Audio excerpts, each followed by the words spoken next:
Hello everyone, I am Arvind Vashish, Assistant Professor at MLV Textile and Engineering College, Bhilwara.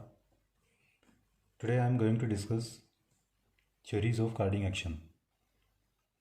There are three theories of carding action: classical theory, strengths theory, and Kaufman's theory. First, we should understand the carding action. This action is a fiber separation process from fiber tufts held in between two interacting wire covered surfaces. The necessary conditions for carding are, first of all, point to point arrangement of wires of both interacting surfaces, then close setting. The distance between them should be around 0.3 mm or less, nearly 20 to 30 times the fiber diameter. And the interacting surfaces should move either in same or opposite direction. If they move in same direction, the surface charged with fibers should move at higher linear velocity. This figure shows the wire points in carding disposition: point to point wire point arrangement, close setting, and relative surface speed. Now to explain the classical theory, suppose if fiber is held by both the wire points of the interacting surfaces. Let Ff be the force acting on fiber being pulled by the two wire points. This tension can be resolved in two components, K and P. K is perpendicular to front flank and P is acting along the front flank of wire point towards the base of wire point. If alpha is the inclination between front flank and base of wire point, then K will be equal to Ff sin alpha. This is also alpha. If we suppose a parallel line here, a triangle is there, so K will be Ff sin alpha and P will be Ff cos alpha. Now the force component K, which is also known as carding component, tries to press the fiber towards point of other clothing, and the force component P tends to draw the fibers into the clothing. Now the fiber retention capability of the clothing is dependent on this component. The fiber can only move downwards along the wire point provided P overcomes the force component K as well as frictional resistance between wire and fiber. So that way P should be greater than mu K, where mu is coefficient of friction between wire point and fiber. Now putting values of P and K in this equation, Ff cos alpha is greater than mu Ff sin alpha, that is cot alpha greater than mu. So for effective carding, cot alpha should be greater than mu. In other words, alpha is inversely proportional to mu.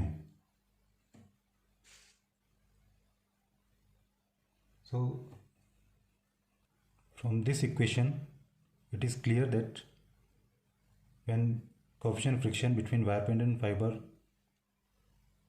decreases, the angle of inclination will increase.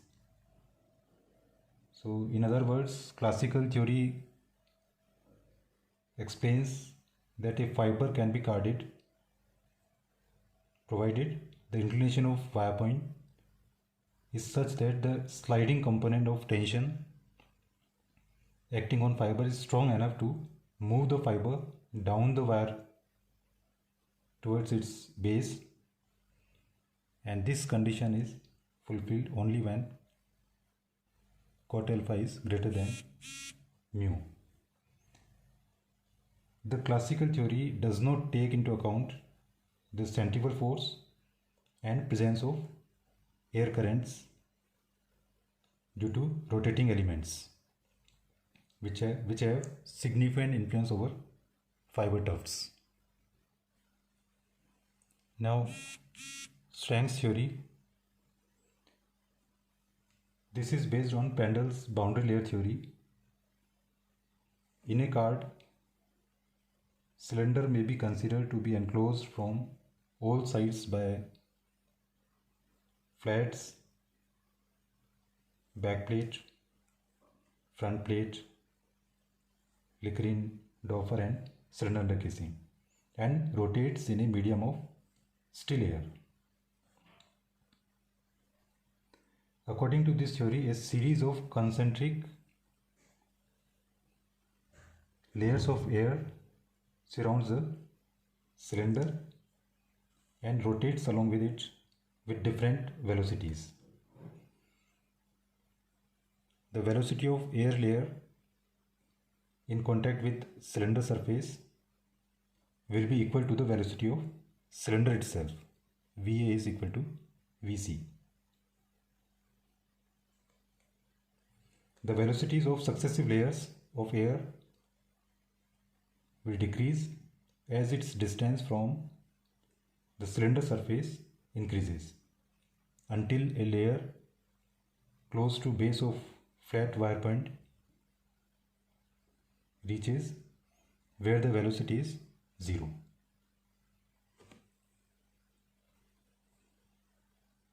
The velocity profile of air layers in between flat and cylinder is shown in this figure. When a tuft is introduced in between flat and cylinder, it is subjected to terrific shearing forces caused by velocity differential of the air layers. Now the air shear force acting across a tuft can be given by this equation. F is equal to RVA divided by D. Here R is coefficient of viscosity of air at given temperature. V is velocity of air current. A is projected area of tuft, and D is depth of air boundary layers, the distance between cylinder and flat base. Now the shear force differential which is responsible for opening of tufts will be dF is equal to dV divided by dt. In this equation, R and A are constant, velocity V and the distance between flat and cylinder are variables.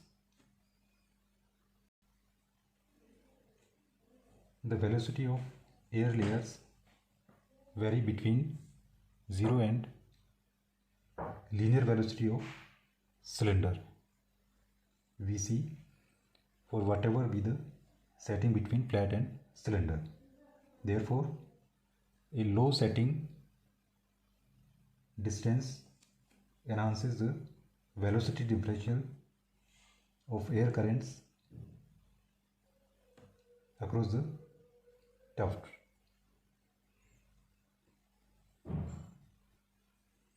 So as we decrease the setting between flat and cylinder, air shear force will increase. Strength theory explaining carding action solely by the shearing forces of air current is unrealistic, since carding has been found to occur at very low speeds also. So there is another theory, Kaufman's theory.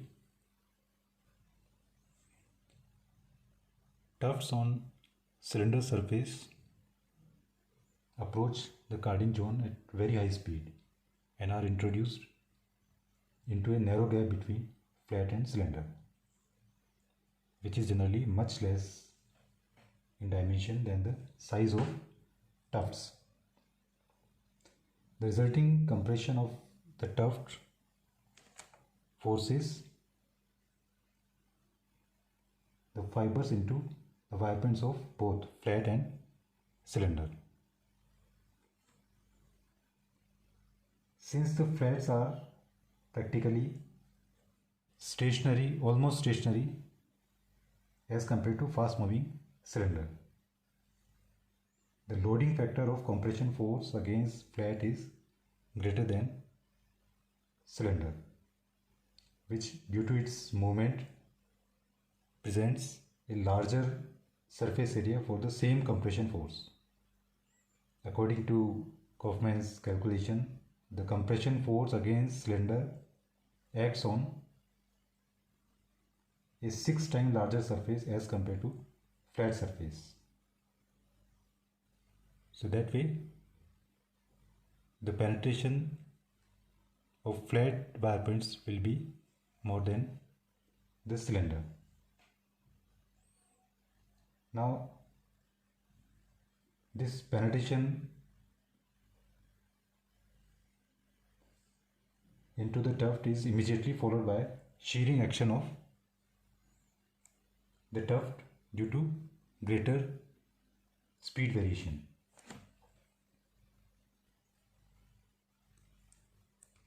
Over the tuft, you see the difference in speed of cylinder and flat. So that way this tuft will be broken and part of it will approach along with cylinder surface to the subsequent flat, and this action will be repeated.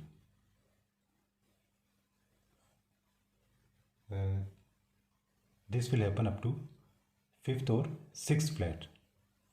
So that way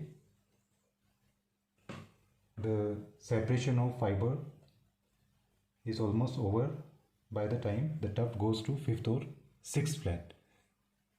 Afterwards only interchange of fibers will occur, and ultimately the open fibers will be shifted to cylinder surface and very short fibers will go deep inside the flat wire points.